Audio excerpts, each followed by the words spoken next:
Hi, I'm Daniel Zengel with PRP Labs here with Dawn Lipscomb, and we are talking about the use of platelet-rich plasma in skin graft procedures for patients that have severe burns. So this is a study that basically took the normal skin graft procedure and just added some PRP and saw good results. So Dawn, can you tell us a bit about this? Absolutely. So the authors were testing the potential synergistic ability of PRP to enrich these autologous, they're called dermoepidermal skin grafts, right. So DESG, and this is sort of standard procedure for really severe burn treatments, right. like third-degree burns, right. basically. So they're taking a skin graft from the patient's own thigh and then putting that on the site wherever they've been burned. Exactly. So there were 18 participants, 9 men and 9 women, with severe third-degree burns, and all of these required surgical intervention.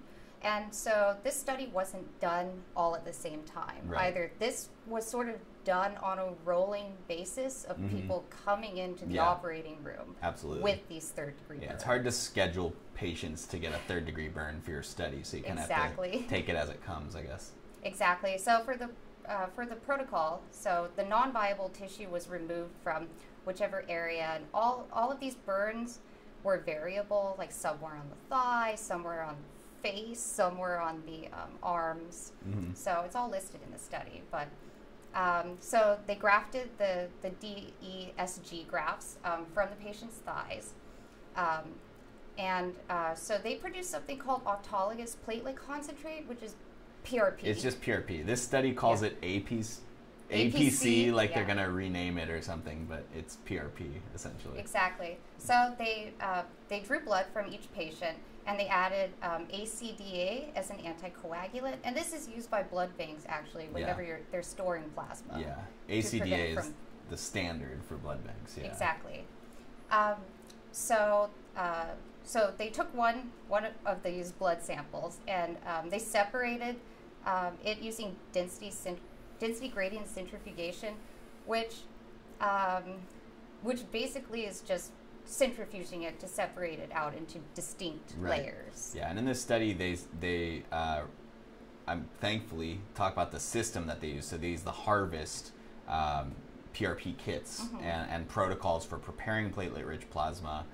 And they even specify the volume of blood that they use, what they end up with. So I broke down the numbers, did some math. So we know the Harvest kit has about a 62% platelet recovery rate because there's been independent testing done on it. They started with 60 milliliters of blood, added 6 milliliters of ACDA. They end up with 10 milliliters of PRP. Based on my numbers, what I'm looking at, the PRP is probably going to be roughly 3.72% or 3.72 times concentrate of platelets above baseline. Okay. So that's what we're working with in this study. So actually they went a step further and they did a complete blood count in this. So there's hemoglobin concentration, white blood cell count, platelet volume, platelet maturity, and size distribution. Because if the platelets aren't mature, then you're not going to want them in the PRP mixture. That's a really interesting thing to note. I've never seen that in a study before. Yeah, that was the first time I'd ever seen it, but it's actually really, really a good thing to consider. Right. And so they also evaluated this size distribution of the platelets in the final PRP solution. Right. That's great. Yeah, and that's what we want to see in these studies is the before and after blood counts, so we can really make sure, regardless of how effective their preparation was, we at least know what we're working with. Exactly, and some people are going to have more platelets just naturally in their blood, and some people are going to have less. And so you can tweak the levels by adding, a little bit more platelet-poor plasma, for instance, to the mixture, or further concentrating the platelets using centrifugation. Absolutely. But what is really, really notable about this study is, so they isolated autologous thrombin from each patient. Right, using their blood. Exactly, not having to do some sort of bone marrow aspirate to get to it, because so basically prothrombin, which is found circulating in your body, is cleaved enzymatically to produce thrombin. So Okay. thrombin is made up of a bunch of little prothrombins. Okay. And so actual thrombin is not really found circulating in the body to very high degrees. You need other enzymes present in Got order it. to make it. So Okay. that's probably, that might be why they're trying to get a huge amount of like prothrombin out, which is why they use a bone marrow aspirate, maybe. But in this study, is a whole blood draw. Exactly. Yeah, so they did 9 milliliter blood draw, added a milliliter of ACDA. They let it sit For at room 45 temperature minutes. for 45 minutes, then spun it for 15 minutes, and then... So they used a kit in Yeah. order to do this, and there's not a lot of details about what it is. But so basically, if you wanted to isolate thrombin from the blood, then you would need to isolate prothrombin. Right. Then you would need to activate the prothrombin to form thrombin. And are we assuming then that you it's need to- the mechanical activation of the centrifugation could turn the prothrombin into thrombin? I'm not sure, Yeah. but so you isolate the prothrombin, Mhm. activate it into thrombin, and then further isolate the thrombin protein from the remaining solution. And one of the ways they could do this is through a process called ion exchange chromatography, which thrombin reacts to calcium to form a clot. And so if you had a bunch of calcium ions, maybe you could, I don't know, use a calcium ion exchange chromatography Right. method, basically, Right. in order to isolate the thrombin.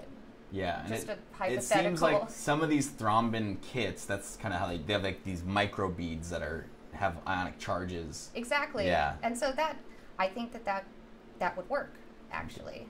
Yeah. So, And then what they did in the study, it's really interesting. They use they basically turn the PRP and the thrombin into an aerosol and combine them and spray them over the wound site. So I've seen these devices that are sold by the various PRP companies. Harvest has one, M-Site has one. And basically you hook up your 2 different syringes. So you got your syringe of thrombin and your syringe of the PRP that hasn't been activated yet. And then using this device, you can squeeze them both at the same time and it sprays it. So you can spray it over the wound site, and then I imagine they'd put the skin graft on top of that. and that totally makes sense, too, because you're getting a really even distribution of thrombin and PRP then. And Right. you're not activating the clot prior to application either, which Right. could cause like a really highly concentrated platelets maybe in one area Right. and not the other, but you're getting this even distribution, Yeah. which I think is really great. But most importantly, the results. Yeah, let's hear them. So, day 4, 1/3 of all of these really severe traumatic wounds were fully healed. Wow. Wow. Yeah. And by the end of the 18-day study, 94% of all the wounds were healed 99% plus. Wow. Within 14 days, 95% of the patients had over 99% recovery from a third-degree Exactly. burn. And most of them, all that they saw was a little bit of hyperpigmentation. Wow. I mean, you didn't get these chelations or Right. some of the other like raised scars Mhm. or sort of the ripple effects that you Right. see in the scarring. Yeah.